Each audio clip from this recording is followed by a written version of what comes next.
والسلام علیک یا رسول اللہ، الصلاۃ والسلام علیک یا حبیب اللہ، الصلاۃ والسلام علیک یا حبیب اللہ، الصلاۃ والسلام علیک یا نبی اللہ، الصلاۃ والسلام علیک یا نبی اللہ، صلی اللہ تعالی علیہ وسلم۔ صلی اللہ تعالیٰ علیہ وسلم۔ آمد مصطفیٰ صلی اللہ تعالی علیہ وسلم کی خوشی میں ذکر مصطفیٰ صلی اللہ تعالی علیہ وسلم کی یہ تیسری مجلس ہے۔ اللہ تبارک و تعالیٰ اسے اپنی بارگاہ میں قبول فرمائے آمین اور ہمارے لیے نجات کا ذریعہ بنائے۔ آمین آمین۔ ہمارے نبی صلی اللہ تعالی علیہ وسلم کا ذکر خیر دنیا کی ہر مخلوق کر رہی ہے۔ آسمانوں میں فرشتے ذکر کر رہے ہیں، زمین کی مخلوق ذکر کر رہی ہے، خاص طور پر انسانوں کی جماعت جنہیں اللہ نے ایمان کی دولت سے مالا مال فرمایا ہے، وہ ذکر مصطفیٰ صلی اللہ تعالی علیہ وسلم کے مجلس سجاتے ہیں اور اس سے فیض یاب ہوتے ہیں۔ ہمارے نبی صلی اللہ تعالی علیہ وسلم جب اس دنیا میں تشریف لائے تو جتنے بھی باطل فرقے تھے اور انہوں نے جسے اپنا خدا بنا رکھا تھا، حضور کی آمد کے خوف سے سارے کے سارے بت سجدے میں گر گئے۔ امام عشق و محبت فاضل بریلوی ارشاد فرماتے ہیں، تیری آمد تھی کہ بیت اللہ مجرے کو جھکا، تیری آمد تھی کہ بیت اللہ مجرے کو جھکا، تیری ہیبت تھی کہ ہر بت تھر تھرا کر گر گیا، تیری ہیبت تھی کہ ہر بت تھر تھرا کر گر گیا۔ یہ ہمارے نبی صلی اللہ تعالی علیہ وسلم کی آمد کی خوشی میں کعبے نے جھک کر کے حضور کو سلام کیا تھا، اور آپ کی ہیبت روب و دبدبہ سے جتنے بھی بت تھے وہ سارے کے سارے بت سجدے میں گر گئے تھے۔ ہمارے نبی صلی اللہ تعالی علیہ وسلم کی بچپن کی کچھ باتیں ذکر ہو رہی تھی، یہاں تک گفتگو چلی تھی کہ حضور اکرم صلی اللہ تعالی علیہ وسلم حضرت آمنہ کی گود سے حضرت عبد المطلب کی گود میں پرورش پانے لگے، اور پھر حضرت عبد المطلب کا بھی اس وقت انتقال ہو گیا جب ہمارے نبی صلی اللہ تعالی علیہ وسلم کی عمر شریف 8 سال کی ہوئی۔ اس کے بعد حضور اکرم صلی اللہ تعالی علیہ وسلم ابو طالب کے پاس گئے۔ عبد المطلب کی وفات کے بعد آپ کے چچا ابو طالب نے آپ کو اپنی آغوش تربیت میں لے لیا، اور حضور کی نیک خصلتوں اور دل لبھا دینے والے بچپن کی پیاری پیاری اداؤں نے ابو طالب کو آپ کا ایسا گرویدہ بنا دیا کہ مکان کے اندر اور باہر ہر وقت آپ کو اپنے ساتھ رکھتے تھے۔ حضور کی اداؤں نے، بچپن کے بچوں کی عادت ہی کچھ ایسی ہوتی جس سے دل لبھا جاتا ہے، دل ان کی طرف مائل ہو جاتا ہے، اور پھر بچہ وہ جسے نبیوں کا سردار ہونے کا شرف حاصل ہے، جس کے سر پر شفاعت کا صحرا سجا ہے، تو ان کی اداؤں میں کیا کشش ہوگی کہ حضور کی بچپن کی عادتوں نے، پیاری پیاری اداؤں نے ابو طالب کا دل جو ہے گرویدہ کر لیا، اور ابو طالب حضور کو ایک لمحے کے لیے بھی چھوڑتے نہیں تھے، ہمیشہ اپنے ساتھ رکھتے تھے، یہاں تک کہ اپنے ساتھ کھلاتے تھے، پلاتے تھے، اپنے ہی پاس آپ کا بستر بچھاتے تھے، اور ایک لمحے کے لیے بھی کبھی اپنی نظروں سے اوجھل نہیں ہونے دیتے تھے، حضور کو اپنے پاس سے جانے نہیں دیتے تھے کہیں۔ ابو طالب کا بیان ہے کہ میں نے کبھی بھی نہیں دیکھا کہ حضور کسی وقت بھی کوئی جھوٹ بولے ہو، کبھی بھی ہمارے نبی نے جھوٹ بولا ہی نہیں، بچپن کے زمانے کی بات ہے۔ کہتے ہیں یا کبھی کسی کو دھوکہ دیا ہو، میں نے یہ بھی نہیں دیکھا کہ حضور نے کبھی کسی کو دھوکہ دیا ہو، دھوکہ بھی کسی کو نہیں دیا، یا کبھی کسی کو کوئی ایذا پہنچائی ہو، کسی کو کوئی تکلیف پہنچائی ہو، حضور نے کوئی تکلیف بھی کسی کو نہیں پہنچائی۔ یا بیہودہ لڑکوں کے پاس کھیلنے کے لیے گئے ہوں، حضور کبھی بھی کسی بچوں کے پاس کھیلنے کے لیے بھی نہیں گئے۔ یا کبھی کوئی خلاف تہذیب بات کی ہو، کھیل کود تو دور کی بات، حضور نے تہذیب کے خلاف کبھی بات بھی نہیں کی، ہمیشہ بات ایسی خوش اسلوبی اور اخلاق کے ساتھ، اچھے کیریکٹر کے ساتھ بیان فرماتے کہ سامنے والا خود ہی آپ کا گرویدہ ہو جایا کرتا تھا، آپ کا چاہنے والا ہو جاتا تھا۔ ہمیشہ انتہائی خوش اخلاق، نیک اطوار، نرم گفتار، بلند کردار اور اعلیٰ درجے کے پارسا اور پرہیزگار بن کر کے حضور رہے۔ یہ بچپن کے زمانے کی بات ہے۔ ایک مرتبہ ملک عرب میں انتہائی خوفناک قحط پڑ گیا، سوکھا پڑ گیا۔ اہل مکہ نے بتوں سے فریاد کرنے کا ارادہ کیا، کیونکہ اس وقت ان کے بت تھے تو بت کے پاس جاتے تھے اور وہاں فریاد کرتے تھے۔ تو مکہ والوں نے بتوں کے پاس فریاد کرنے کا ارادہ کیا، لیکن ایک حسین و جمیل بوڑھے شخص نے مکے والوں سے کہا، اے اہل مکہ، ہمارے اندر ابو طالب موجود ہیں جو بانی کعبہ حضرت ابراہیم خلیل اللہ علیہ السلام کی نسل سے ہیں اور کعبہ کے متولی اور سجادہ نشین بھی ہیں، ہمیں ان کے پاس چل کر دعا کی درخواست کرنی چاہیے۔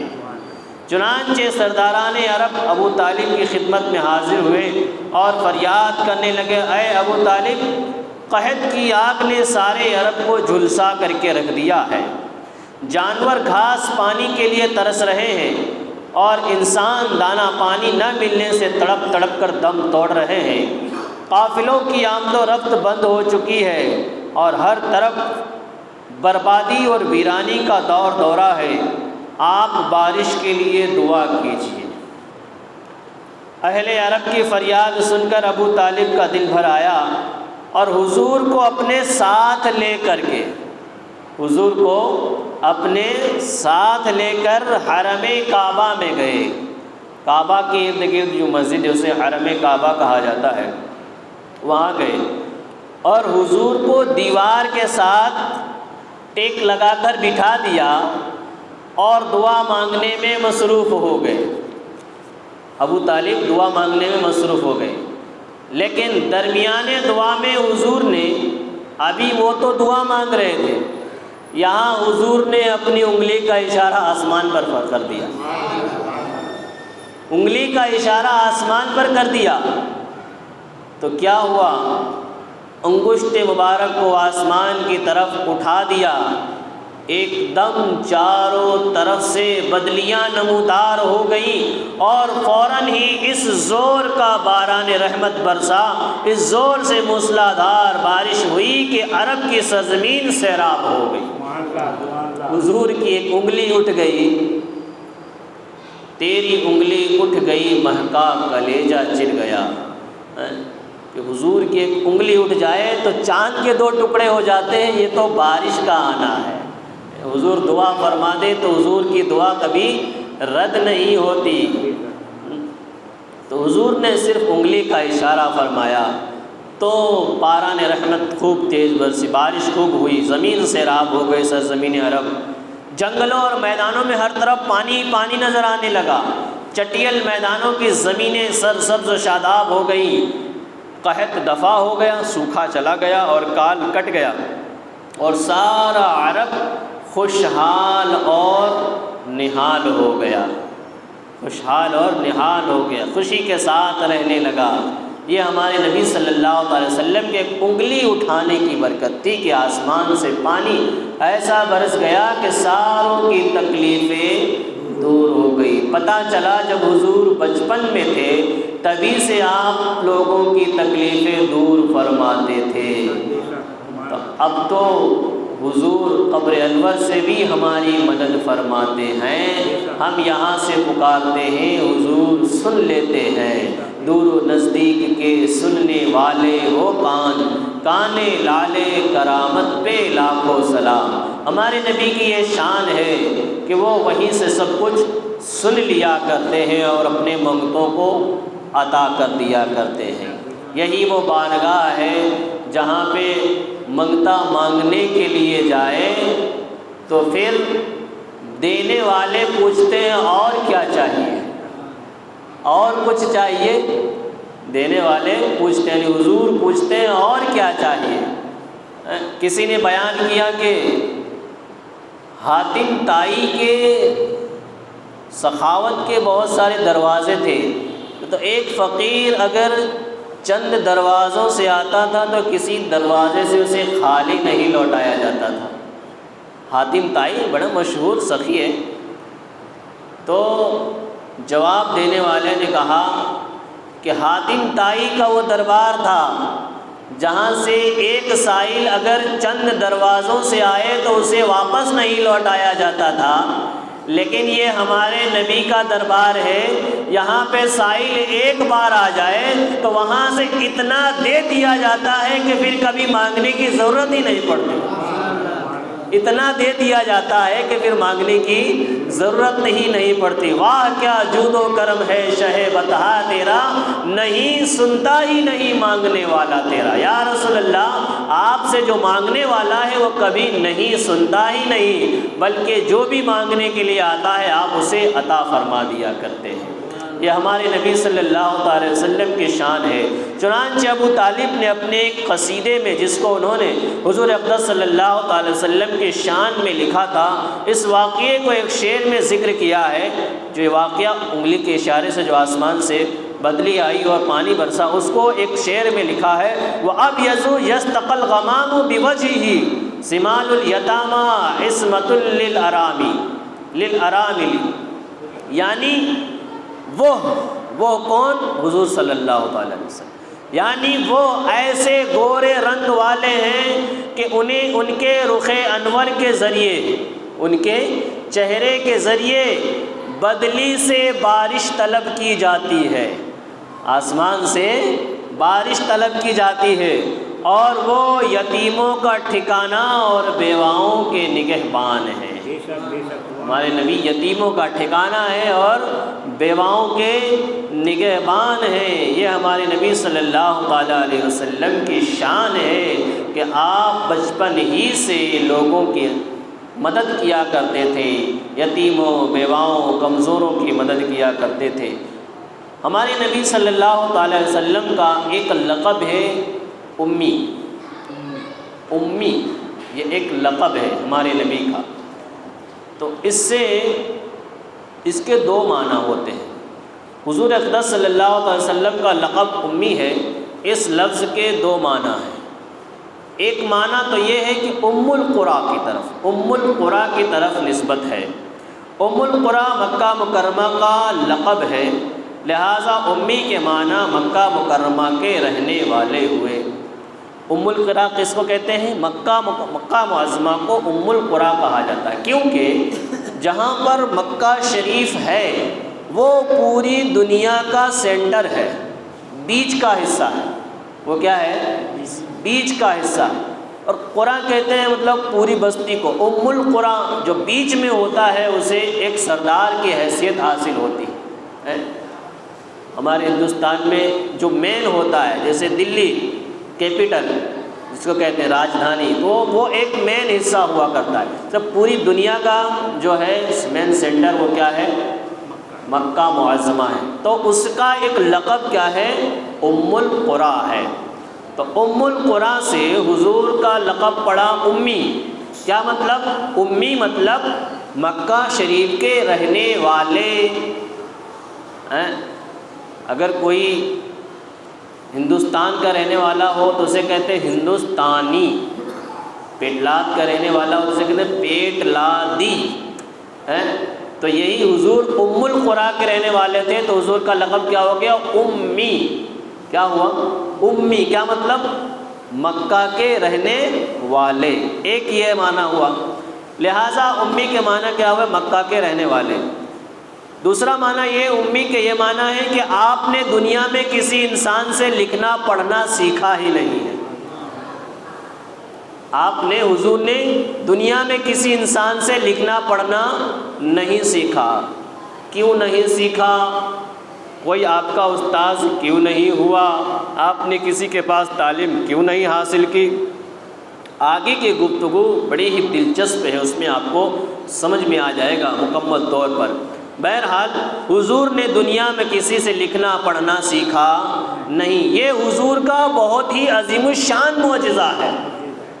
جب کوئی کسی کے پاس لکھنا پڑھنا سیکھے ہی نہ اور اتنی فصیح و بلیغ عربی بولے کہ امام عشق و محبت فرماتے تیرے آگے یوں ہے دبے لچے فصحا عرب کے بڑے بڑے، کوئی جانے منہ میں زبان نہیں بلکہ جسم میں جان نہیں، کہ حضور جب کلام فرمائیں تو بڑے بڑے دانشور اور بڑے بڑے فصیح و بلیغ زبان بولنے والے آپ کے سامنے گونگے ہو کر کھڑے ہو جائیں۔ فرماتے گونگا ہونا تو اور بات ہے، ایسے کھڑے ہو جائیں ایسا لگتا ہے جسم میں روح ہی نہیں ہے۔ ایک ہوتا ہے خاموش کھڑے ہونا اور ایک ہوتا ہے ایسے بالکل اسٹوچی بن جانا، اسٹوچو بن جانا کہ بالکل اس میں روح ہی نہیں۔ تیرے آگے یوں ہے دبے لچے فصحا عرب کے بڑے بڑے، کوئی جانے منہ میں زبان نہیں بلکہ جسم میں جان نہیں۔ حضور کی یہ شان ہے کہ حضور جب کلام فرمائے تو بڑے بڑے فصیح و بلیغ اپنی زبان دانی کے جو سکے منواتے تھے وہ خاموشی کے ساتھ کھڑے رہتے ہیں۔ تو حضور کا یہ عظیم الشان معجزہ ہے کہ آپ نے کسی سے لکھا پڑھا نہیں، کہ دنیا میں کسی نے بھی آپ کو نہیں پڑھایا اور نہ ہی آپ کو لکھایا، مگر خداوند قدوس نے آپ کو اس قدر علم عطا فرمایا کہ آپ کا سینہ اولین و آخرین کے لیے علوم و معارف کا خزینہ بن گیا۔ اللہ نے ایسا علم عطا فرما دیا کہ آپ کا جو سینہ ہے وہ علوم و معارف کا خزینہ بن گیا، اور آپ پر ایسی کتاب نازل فرما دی کہ جس کی شان یہ ہے تبیان لکل شیء، یعنی اس کتاب میں ہر شے کا بیان ہے، ہر چیز کا بیان ہے۔ حضرت مولانا جامی علیہ رحمہ نے کیا ہی خوب فرمایا ہے، نگار من کے بمکتب نہ رفت و خط بنوشت بغمزۂ سبق آموز صد مدرس شد، یعنی میرے محبوب نہ کبھی مکتب میں گئے نہ لکھنا سیکھا، لیکن اپنے چشم ابرو کے اشارے سے سینکڑوں مدرسوں کو سبق پڑھا دیا، سینکڑوں کو سبق پڑھا دیا۔ یہ ہمارے نبی صلی اللہ تعالیٰ علیہ وسلم کی شان ہے کہ پڑھا لکھا نہیں کسی کے پاس۔ ظاہر ہے، اب اس کی وجہ سنیے، ظاہر بات ہے کہ جس کا استاد اور تعلیم دینے والا خلاق عالم جل جلالہ ہو، بھلا اس کو کسی اور استاد سے تعلیم حاصل کرنے کی کیا ضرورت ہے؟ جس کا استاد اللہ رب العزت ہو، جس نے اللہ سے پڑھا ہو، اسے کسی اور سے پڑھنے کی کیا ضرورت ہے؟ امام عشق و محبت فرماتے ہیں ایسا امی کس لیے منت کشے استاذ ہو، کیا کفایت اس کو اقرا ربک الاکرم نہیں؟ کیا کفایت اس کو اقرا ربک الاکرم نہیں؟ کیا مطلب؟ اس کا مطلب یہ ہے کہ حضور کی شان یہ ہے کہ ان کو کسی کا، حضور کو یہ ضرورت ہی نہیں کہ وہ کسی کو اپنا استاذ بنائے، کیونکہ کیا کفایت اس کو، یعنی حضور کو کیا یہ کافی نہیں ہے کہ اللہ نے قرآن میں فرمایا اقرا بسم ربک الذی خلق، اے محبوب اپنے رب کے نام سے پڑھیے جس نے پیدا فرمایا، اور دوسری جگہ پہ ارشاد فرمایا الرحمن علم القرآن، رحمان نے اپنے محبوب کو قرآن سکھا دیا۔ کیا کفایت اس کو اقرا ربک الاکرم نہیں؟ تو یہ پوری ایک سورت کی طرف اشارہ ہے کہ اللہ نے فرمایا اقرا بسم ربک الذی خلق، اے محبوب اپنے رب کے نام سے پڑھیے۔ اس کے اوپر آگے گفتگو آئے گی کہ حضرت جبریل نے کہا کہ پڑھیے لیکن حضور نے نہیں پڑھا۔ جب حضرت جبریل نے کہا اپنے رب کے نام سے پڑھیے، تب حضور نے پڑھنا چالو کیا۔ آپ کے امی لقب ہونے کا حقیقی راز، یہ تو ایک ظاہری راز تھی کہ حضور کا امی لقب جو ہے اس کا یہ مطلب ہے، لیکن حقیقی راز کیا ہے اس کو تو خداوند قدوس علام الغیوب کے سوا اور کون بتا سکتا ہے، لیکن بظاہر اس میں چند حکمتیں اور فائدے معلوم ہوتے ہیں۔ اللہ نے اپنے محبوب کا کسی کا استاذ کیوں نہیں بنایا؟ اس کی وجہ کیا ہے؟ نمبر 1، نمبر سے سنیے گا، 5 چیزیں ذکر فرمائی ہیں۔ نمبر 1، حضور کا کوئی استاد کیوں نہیں بنا؟ کیونکہ اول یہ ہے کہ تمام دنیا کو علم و حکمت سکھانے والے حضور اقدس صلی اللہ تعالی علیہ وسلم ہوں۔ پوری دنیا کو علم سکھانے والا کون ہو؟ حضور ہوں، اور آپ کا استاد صرف خداوند عالم ہی ہو۔ حضور پوری دنیا کو علم سکھائیں اور حضور کا استاد صرف اللہ رب العزت ہو، کوئی انسان آپ کا استاد نہ ہو۔ کیوں؟ تاکہ کبھی کوئی یہ نہ کہہ سکے کہ پیغمبر تو میرا پڑھایا ہوا شاگرد ہے۔ کچھ لوگوں نے کہا ہے عقل کے اندھے، کہتے ہیں حضور نے اردو دیوبند میں پڑھی، معاذ اللہ، کہا کہ حضور نے اردو کہاں سیکھی؟ کہتے دیوبند میں آ کے سیکھی۔ عقل کے اندھے اتنا بھی نہیں جانتے، اللہ نے عربی سکھا کر بھیجا۔ حضرت آدم علیہ السلام کو 7 لاکھ زبانوں کا علم دیا اور حضور کو صرف عربی بتائی، اور اردو سیکھنے کے لیے ہندوستان دیوبند جانے کی ضرورت پڑی۔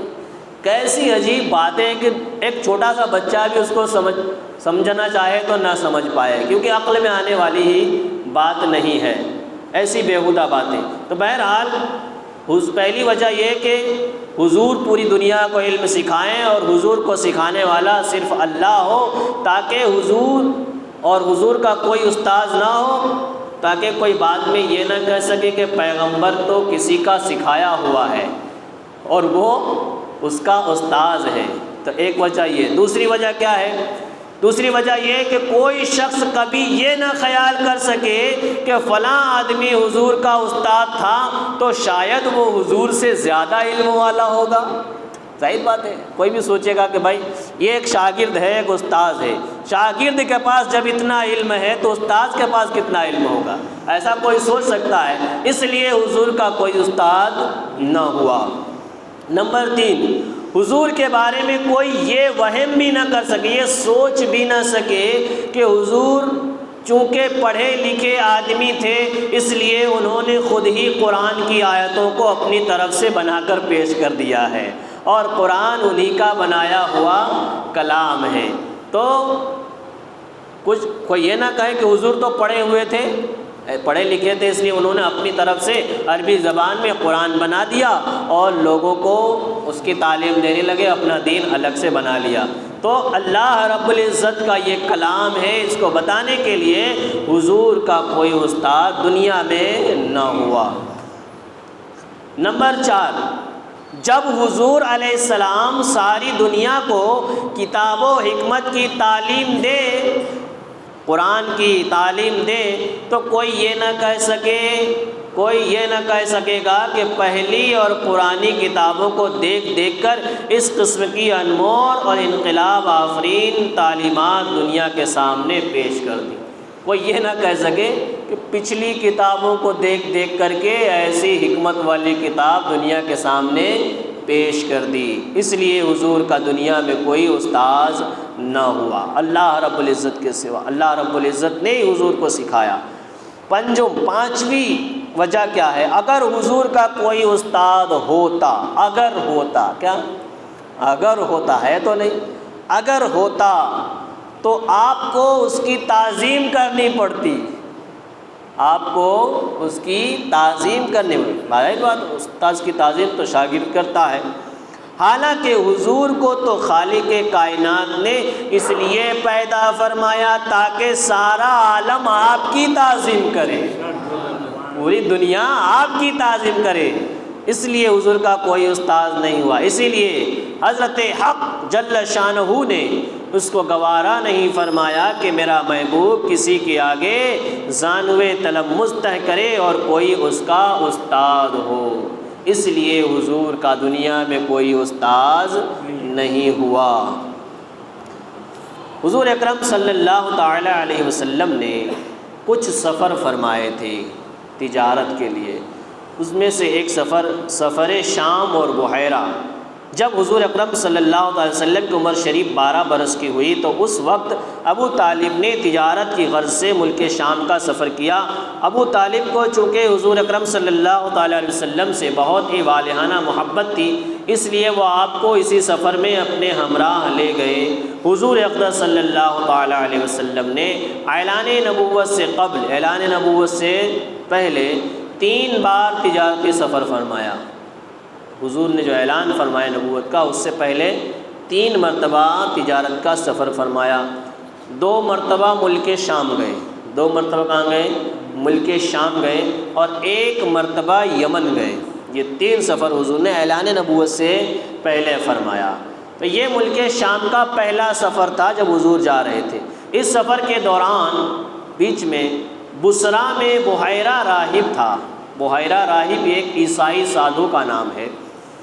کہ بحیرہ راہب کے پاس آپ کا قیام ہوا، حضور وہاں پہ ٹھہرے، تو اس نے تورات اور انجیل میں بیان کی ہوئی نبی آخر زمان کی نشانیوں سے آپ کو دیکھتے ہی پہچان لیا۔ تورات اور انجیل میں حضور کی جو نشانیاں بیان کی گئی تھی، ان نشانیوں کو بحیرہ راہب نے انجیل اور تورات میں پڑھ رکھا تھا کہ آخری نبی ہوں گے، ان کی یہ نشانی ہوگی۔ تو جب حضور نے وہاں پر قیام فرمایا تو اس نے دیکھ کر فوراً پہچان لیا کہ یہی نبی آخر زمان ہے۔ ساری نشانیاں تو انہی کے اندر پائی جاتی ہیں، اور دیکھتے ہی پہچان لیا، اور بہت ہی عقیدت و احترام کے ساتھ اس نے آپ کے قافلے والے کو کی دعوت بھی کی۔ حضور کے صدقے میں پورے قافلے کو دعوت کھانے کا موقع مل گیا۔ ابو طالب سے کہا کہ یہ سارے جہان کے سردار ہیں۔ کس نے کہا؟ بحیرہ راہب نے کہا کہ یہ بچہ جو ہے یہ پوری دنیا کا سردار ہے، انہی کے صدقے میں کائنات بنی ہے، اور رب العالمین کے رسول ہیں جن کو خدا نے رحمت للعالمین بنا کر بھیجا ہے۔ میں نے دیکھا ہے، بحیرہ راہب کہتا ہے، میں نے دیکھا ہے کہ شجر و حجر ان کو سجدہ کرتے ہیں۔ شجر و حجر، پتھر بھی سجدہ کرتے ہیں، درخت بھی سجدہ کرتے ہیں، اور ابر ان پر سایہ کرتا ہے، بادل جو ہے ان پر سایہ کرتا ہے، ان کو دھوپ نہیں لگنے دیتا، اور ان کے دونوں شانوں کے درمیان مہر نبوت ہے، نبوت کی مہر ہے، سکہ لگا ہوا ہے، اس لیے تمہارے اور ان کے حق میں یہی بہتر ہوگا۔ بحیرہ راہب نے ابو طالب سے کہا کہ تمہارے لیے اور ان کے حق میں یہی بہتر ہوگا کہ اب تم ان کو آگے لے کر کے نہ جاؤ، اور اپنا مال تجارت یہیں پر بیچ کر کے بہت جلد مکہ چلے جاؤ، کیونکہ ان کے دشمن بہت ہیں، ان کو کہیں شہید نہ کر دے۔ کیونکہ جب حضور کا نور نبوت حضرت عبداللہ کی پیشانی میں تھا، تب بھی بہت سارے یہودیوں نے یہ چاہا تھا کہ ان کو ہی ختم کر دے تو نبی آئے ہی نہ، نبی آئے ہی نہ، لیکن انہیں کیا معلوم تھا کہ جس کی اللہ حفاظت کرتا ہے اسے کوئی نقصان نہیں پہنچا سکتا۔ تو یہاں پر بھی راہب نے یہی کہا، لیکن یہ تو ظاہری اسباب تھے، حقیقت میں تو اللہ حفاظت فرمانے والا تھا۔ کیونکہ اس نے کہا کیونکہ ملک شام میں یہودی لوگ ان کے بہت بڑے دشمن ہیں، وہاں پہنچتے ہی وہ لوگ ان کو شہید کر ڈالیں گے۔ بحیرہ راہب کے کہنے سے ابو طالب کو خطرہ محسوس ہونے لگا، چنانچہ انہوں نے وہیں پر اپنی تجارت کا سارا مال بیچ دیا، اور بہت جلد حضور کو اپنے ساتھ لے کر مکہ مکرمہ واپس آ گئے۔ بحیرہ راہب نے چلتے وقت انتہائی عقیدت کے ساتھ آپ کو سفر کا کچھ توشہ بھی عطا کیا، توشہ بھی دیا، اور اس طریقے سے وہ عقیدت اور احترام کے ساتھ حضور کے ساتھ پیش آیا، حضور کی تعظیم کی۔ پتہ چلا کہ حضور کا ذکر پچھلی کتابوں میں بھی ہے، توریت اور انجیل میں بھی اللہ نے بیان فرما دیا ہے، لیکن نہ ماننے والے نہ مانے اور نہ مان رہے ہیں، اور وہ قیامت تک مانیں گے بھی نہیں، کیونکہ ان کے چہروں پر، ان کی آنکھوں پر پٹی بندھی ہوئی ہے، ان کے دلوں پر مہر لگی ہوئی ہے، تو وہ نہیں مانیں گے۔ لیکن اللہ جسے ہدایت دیتا ہے تو اسے کہاں کہاں سے بلا لیتا ہے اور اپنے نبی کا غلام بنا دیتا ہے۔ حضرت صہیب روم سے چلے آئے، حضرت سلمان فارس سے چلے آئے، بلال حبش سے چلے آئے، کہ حضور کے قدموں میں آ کر کے گرے اور حضور کے غلام بن گئے۔ لیکن کچھ لوگ حضور کے پاس رہتے ہوئے بھی حضور سے فیض نہیں پائے۔ ابو جہل نے فیض نہیں اٹھایا، ابو لہب نے فیض نہیں اٹھایا، یہ سارے جو بڑے بڑے گرو گھنٹال تھے، ان لوگوں نے فیض نہیں اٹھایا اور حضور کی دشمنی میں پوری زندگی گزار دی۔ تو وہی لوگ جہنم کے ایندھن بن گئے اور آج ان کا کوئی عزت سے نام بھی نہیں لیتا۔ لیکن ایک کالے کلوٹے غلام جو ایک غلام کی حیثیت سے تھے، جب وہ حضور پر ایمان لے آئے تو جب بھی حضرت بلال کا ذکر ہوتا ہے ہمارے ایمان میں اور تازگی پیدا ہو جاتی ہے، ہمارا ایمان اور روشن اور منور ہو جاتا ہے، ہمارے دل میں عشق مصطفیٰ صلی اللہ تعالی علیہ وسلم کے سمندر موجزر ماننے لگتے ہیں۔ اس طرح یہ شان والوں کی بات ہوتی ہے کہ اللہ جسے ہدایت دے دے اسے کامیابی مل جاتی ہے۔ حضور اکرم صلی اللہ تعالی علیہ وسلم کے اسلام سے پہلے، بہت پہلے عربوں میں لڑائیوں کا ایک طویل سلسلہ جاری تھا، بہت لڑائیاں ہوتی تھیں عرب میں۔ انہی لڑائیوں میں سے ایک مشہور لڑائی ہے جس کا نام جنگ فجار ہے۔ جنگ فجار، اس کا معنی گناہ کی لڑائی۔ کیوں اس کا نام کیوں ایسا ہے کہ عرب کے لوگ 4 مہینوں کا بڑا احترام کرتے تھے۔ عرب کے جو لوگ تھے وہ لڑائی جھگڑا تو کرتے ہی تھے، جنگ کرتے تھے، لیکن 4 مہینوں میں جنگ نہیں کرتے تھے۔ وہ 4 مہینے کون سے؟ ذی القعدہ، ذی الحجہ، محرم اور رجب۔ ان 4 مہینوں میں وہ کتنی بھی بڑی جنگ ہوتی ہو، اگر ذی القعدہ کا چاند دکھ جائے تو وہ لڑائی بند کر دیتے، رجب کا چاند دکھ جائے تو لڑائی بند کر دیتے تھے۔ تو ایک بیچ میں رجب، شعبان، پھر رمضان، تو رجب کے بعد 2 مہینے آتے ہیں، لیکن یہ 3 مہینے تو سلنگ ہیں، ذی الحجہ، ذی القعدہ، ذی الحجہ اور محرم۔ تو یہ 3 مہینے میں بھی لڑائی نہیں کرتے تھے، اور 2 مہینے سے پہلے یعنی رمضان، رجب، شعبان اور رمضان، شوال، یہ 3 مہینے سے پہلے وہ رجب میں جنگ نہیں کرتے تھے۔ ٹھیک ہے، رجب آئے گا، اس کے بعد شعبان، پھر رمضان، پھر شوال۔ ٹھیک ہے، تو یہ 3 مہینے ہوئے۔ ان 3 مہینوں میں جنگ کرتے تھے، رجب میں جنگ نہیں کرتے تھے، پھر 3 مہینوں میں کرتے تھے، اور پھر آخر کے جو 3 مہینے آتے ہیں ذی القعدہ، ذی الحجہ اور محرم، اس میں جنگ نہیں کرتے تھے۔ 4 مہینے ایسے تھے جن میں جنگ نہیں کرتے تھے، بڑی سی بڑی لڑائیاں چھوڑ دیتے تھے، تلواریں نیاموں میں رکھ لیتے تھے، اپنے گھروں میں بیٹھ جاتے تھے۔ اور جو لمبے لمبے سفر کرنے والے ہوتے تھے دور دور کا، وہ انہی مہینوں میں سفر کیا کرتے تھے، اور ان مہینوں میں کوئی ڈاکو ان کو لوٹتا بھی نہیں تھا، کیونکہ وہ اس مہینے کی تعظیم کرتے تھے، یہ ان کا رواج تھا۔ یہاں تک کہ عام طور پر ان مہینوں میں لوگ تلواروں کو نیام میں رکھ دیتے تھے، نیزوں کی برچیاں اتار لیتے تھے، مگر اس کے باوجود کبھی کبھی کچھ ایسے ہنگامے ہو جاتے تھے، ہنگامی حالات درپیش ہو گئے کہ مجبوراً ان مہینوں میں بھی لڑائیاں کرنی پڑی۔ کبھی کبھی ایسا ماحول بن گیا کہ کبھی ان کو مجبوراً ان مہینوں میں لڑائی کرنی پڑی، تو ان لڑائیوں کو اہل عرب حروب الفجار یعنی گناہ کی لڑائیاں کہتے تھے۔ تو جس مہینے کی وہ تعظیم کرتے تھے، ان مہینوں میں اگر لڑائی ہو جاتی تو اسے گناہ کی لڑائی کہتے تھے۔ وہ کیا کہتے تھے؟ گناہ کی لڑائی۔ سب سے آخری جنگ جنگ فجار جو قریش اور قبیلہ قیش کے قیس کے قبیلوں کے درمیان ہوئی۔ اس وقت حضور کی عمر شریف 20 برس کی تھی۔ اس وقت حضور کی عمر شریف کتنی تھی؟ 20 برس کی تھی جب جنگ فجار ہوئی۔ چونکہ قریش اس جنگ میں حق پر تھے، اس لیے ابو طالب وغیرہ اپنے چچاؤں کے ساتھ آپ نے بھی اس جنگ میں شرکت فرمائی۔ حضور بھی اس جنگ میں شریک ہوئے، مگر کسی پر ہتھیار نہیں اٹھایا۔ حضور نے کسی پر ہتھیار نہیں اٹھایا، ہاں صرف اتنا کیا کہ اپنے چچاؤں کو تیر اٹھا اٹھا کر دیتے رہے، اور اس لڑائی میں پہلے قیس کا قبیلہ غالب آیا اور اس کے بعد قریش کا قبیلہ غالب آیا، اور پھر جو ہے آپس میں سمادھان ہو گیا، بھائی چارہ قائم ہو گئے، صلح ہو گئی، اور صلح پر لڑائی کا خاتمہ ہو گیا۔ تو یہ جو جنگ فجار تھی، آخری جنگ، اس میں حضور اکرم صلی اللہ علیہ وسلم نے حصہ لیا تھا۔ روز روز کی لڑائیوں سے عرب کے سینکڑوں گھرانے برباد ہو گئے تھے، ہر طرف بد امنی اور آئے دن کی لوٹ مار سے ملک کا امن و امان غارت ہو چکا تھا۔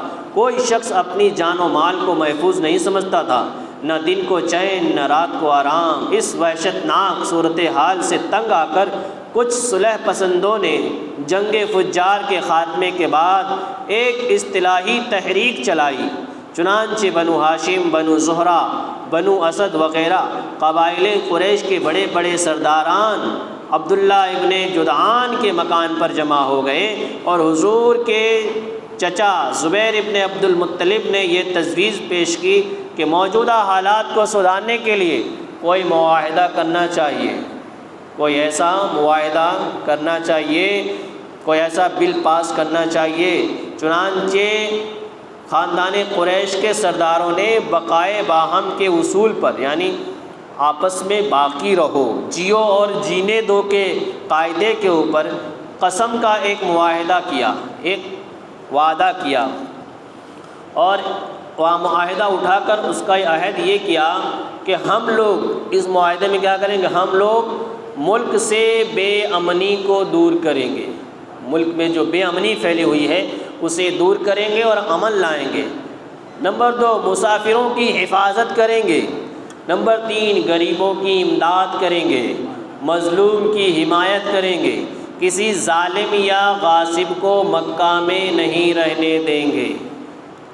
یہ اس وقت کا الیکشن ہے، آج کے الیکشن والے بھی یہی کہتے ہیں، کیا امن لائیں گے، غریبوں کی مدد کریں گے، مظلوم کی مدد کریں گے، کسی پر ظلم نہیں ہونے دیں گے، یہی ساری باتیں کرتے ہیں۔ لیکن حضور نے اس معاہدے میں یہ کر کے دکھایا، یہ سب کچھ کر کے دکھایا کہ اس معاہدے میں حضور اقدس صلی اللہ علیہ وسلم بھی شریک ہوئے، اور آپ کو یہ معاہدہ اس قدر عزیز تھا، حضور کو یہ جو وعدہ ہوا تھا، یہ معاہدہ ہوا تھا، یہ قسم جو ان لوگوں نے اٹھائی تھی، یہ حضور کو بہت پیاری لگتی تھی، کیونکہ جو بھی اس میں بتایا گیا وہ سب حضور کی مرضی کے مطابق تھا۔ حضور جس کے لیے تشریف لائے تھے وہ سب اس میں شامل تھا، امن لانا، مسافروں کی حفاظت کرنا، غریبوں کی مدد کرنا، مظلوموں کی مدد کرنا، اور کسی ظالم یا غاصب کو مکہ میں رہنے نہیں دینا۔ ظالم اور غاصب کا رہنے کی اجازت نہیں تھی مکہ میں، تو حضور کو یہ بات بڑی پسند تھی، اور آپ فرمایا کرتے تھے کہ اس معاہدے سے مجھے اتنی خوشی ہوئی ہے کہ اگر اس معاہدے کے بدلے میں کوئی مجھے سرخ رنگ کے اونٹ بھی دیتا تو مجھے اتنی خوشی نہیں ہوتی تھی۔ عرب میں لال رنگ کے اونٹ کی بڑی قیمت ہوتی تھی، اگر کسی کو لال رنگ کا اونٹ مل جائے تو سمجھو اسے تاج محل مل گیا، اسے یعنی بہت بڑی دولت مل گئی۔ تو حضور فرماتے ہیں کہ مجھے اس معاہدے سے اس بات سے اتنی خوشی ہوئی کہ مجھے اتنی خوشی سرخ اونٹ ملنے پر بھی نہیں ہوتی۔ اس سے پتہ چلا کہ اس معاہدے سے حضور کا دل کتنا خوش ہوا تھا کہ اس سے ظلم و ستم کا جو بازار تھا، گرم تھا، وہ مٹ گیا، ختم ہو گیا۔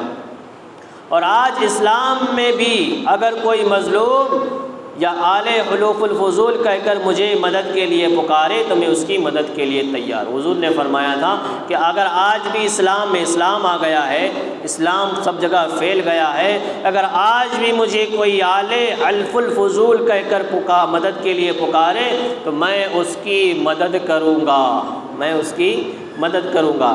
اس تاریخی معاہدے کو حلف الفضول اس لیے کہتے ہیں کہ قریش کے اس معاہدے سے بہت پہلے مکہ میں قبیلے جرہم کے سرداروں کے درمیان بھی بالکل ایسا ہی ایک معاہدہ ہوا تھا، اور چونکہ قبیلے جرہم کے وہ لوگ جو اس معاہدے کے محرک تھے ان سب لوگوں کا نام فضل تھا۔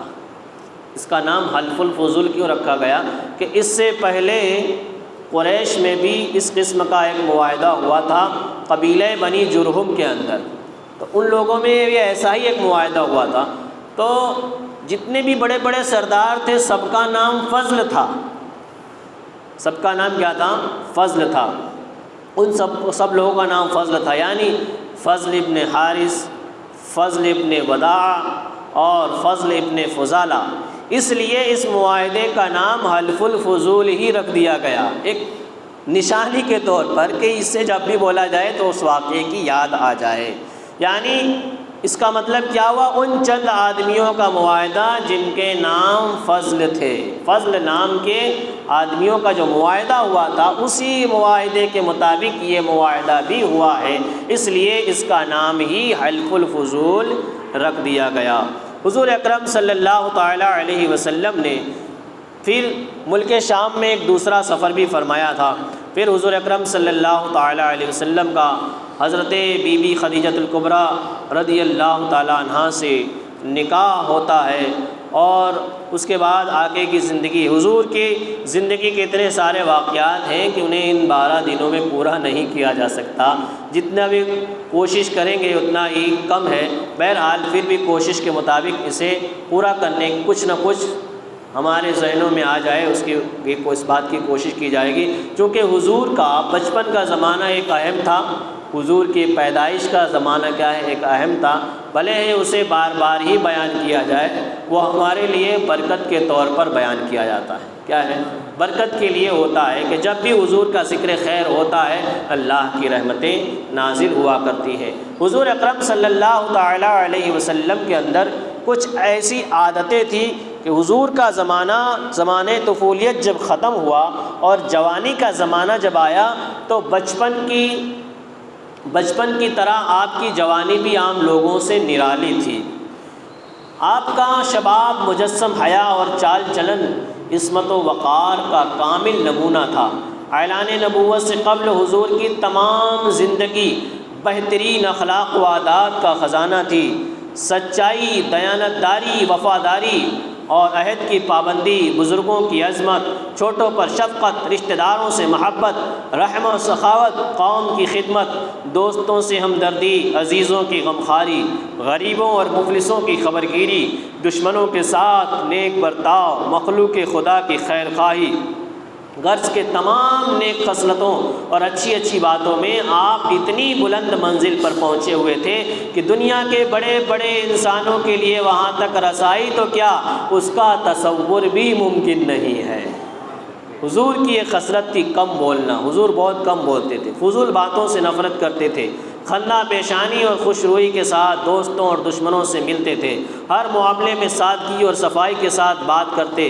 حضور کا خاص ایک شیوا تھا کہ حضور بڑی صفائی کے ساتھ بات کیا کرتے تھے، بڑی آسانی کے ساتھ بات فرماتے کہ سامنے والا آسانی سے سمجھ جایا کرتا تھا۔ حرص، طمع، دغا، فریب، جھوٹ، شراب خوری، بدکاری، ناچ گانا، لوٹ مار، چوری، فحش گوئی، عشق بازی، یہ تمام بری عادتیں اور مذموم خصلتیں جو زمانے جاہلیت میں گویا کہ ہر بچے کے خمیر میں ہوتی تھی، لیکن حضور کی ذات گرامی ان تمام عیب اور نقوص سے پاک رہی۔ آپ کی راست بازی، امانت اور دیانت کا پورے عرب میں شہرہ تھا، اور مکہ کے ہر چھوٹے بڑے کے دلوں میں آپ کے برگزیدہ اخلاق کا اعتبار اور سب کی نظروں میں آپ کا ایک خاص وقار موجود تھا۔ بچپن سے تقریباً 40 برس کی عمر شریف ہو گئی، لیکن زمانے جاہلیت کے ماحول میں رہنے کے باوجود تمام مشرکانہ رسومات اور جاہلانہ اطوار سے ہمیشہ آپ کا دامن عصمت پاک ہی رہا۔ اتنے برے ماحول میں بھی حضور نے کبھی بھی برائی نہیں کی، ہمیشہ دامن برائیوں سے پاک ہی رہا۔ مکہ شرک و بت پرستی کا سب سے بڑا مرکز تھا، خود خانہ کعبہ میں 360 بت رکھے ہوئے تھے، 360 بت کی پوجا کی جاتی تھی۔ آپ کے خاندان والے ہی کعبہ کے متولی اور سجادہ نشین تھے، لیکن اس کے باوجود آپ نے کبھی بھی بتوں کے آگے سر نہیں جھکایا۔ حضور نے کبھی بتوں کے آگے سر نہیں جھکایا۔ غرض کے نزول وحی اور اعلان نبوت سے پہلے بھی آپ کی مقدس زندگی اخلاق حسنہ اور محاسن افعال کا مجسمہ اور تمام عیوب و نقائص سے پاک اور صاف رہی۔ چنانچہ اعلان نبوت کے بعد آپ کے دشمنوں نے انتہائی کوشش کی کہ کوئی ادنا سا عیب یا ذرا سی خلاف تہذیب کوئی بات آپ کی زندگی کے کسی دور میں بھی مل جائے تو اس کو اچھال کر آپ کے وقار پر حملہ کر کے لوگوں کے نگاہوں میں آپ کو ذلیل و خوار کر دیں۔ مگر تاریخ گواہ ہے کہ ہزاروں دشمن سوچتے سوچتے تھک گئے، لیکن کوئی ایک ایسا واقعہ بھی نہیں مل سکا جس سے وہ آپ پر انگشت نمائی کر کے آپ پر الزام لگا سکے۔ 40 سال کی زندگی میں دشمن ڈھونڈتے ڈھونڈتے تھک گئے کہ اب تو یہ اعلان نبوت کر چکے ہیں، اب ان کو بدنام کیا جائے۔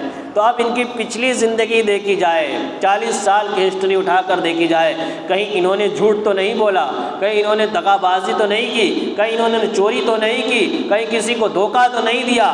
دشمن ڈھونڈتے ڈھونڈتے تھک گئے۔ 40 سال کے عرصے میں حضور کی کسی ایک لمحے کی غلطی بھی نہ پائی کہ وہ حضور کے اوپر اس کا الزام لگاتے۔ ایسی حضور کی پاک ذات تھی کہ دشمن بھی اس میں عیب نہ تلاش کر سکے۔ لہٰذا ہر انسان اس حقیقت کے اعتراف پر مجبور ہے، بلا شبہ حضور کا کردار انسانیت کا ایسا محیر العقول اور غیر معمولی کردار ہے جو نبی کے سوا کسی دوسرے کے لیے ممکن ہی نہیں ہے۔ نبی کے سوا کسی اور میں یہ ہو ہی نہیں سکتا۔ یہی وجہ ہے کہ اعلان نبوت کے بعد سعید روحیں آپ کا کلمہ پڑھ پڑھ کر تن من دھن کے ساتھ اس طرح آپ پر قربان ہونے لگیں کہ ان کے جانثاروں کو دیکھ کر شمع کے پروانوں نے جانثاری کا سبق سیکھا، اور حقیقت شناس لوگ فرط عقیدت سے آپ کے حسن صداقت پر اپنی عقلوں کو قربان کر کے آپ کے بتائے ہوئے اسلامی راستے پر عاشقانہ اداؤں کے ساتھ زبان حال سے یہ کہتے ہوئے چل پڑے، چلو وادی عشق میں پا برہنہ، یہ وہ جنگل ہے جس میں کانٹا نہیں ہے۔ یہ حضور کی شان ہے کہ حضور کی نے جب اعلان نبوت فرمایا تو جتنی بھی پاک روحیں تھی صحابہ کی، وہ ساری کی سارے حضور کے قدموں میں آتے گئے، حضور کے اوپر اپنی جان نچھاور کرتے ہی رہے، اور وہ جان نچھاور کرنے کو اپنے لیے معراج سمجھتے تھے، اپنے لیے معراج سمجھتے ہیں۔ ایک جان کی ہزاروں جان بھی ہوتی تو حضور کے نام پر قربان کر دیتے۔ وہ عشق مصطفیٰ کا مجسمہ تھے صحابہ کرام۔ امام عشق و محبت فرماتے ہیں کہ کروں تیرے نام پہ جاں فدا، یہ ایک جان کیا دو جہاں فدا، دو جہاں سے بھی نہیں جی بھرا، کروں کیا کروڑوں جہاں نہیں۔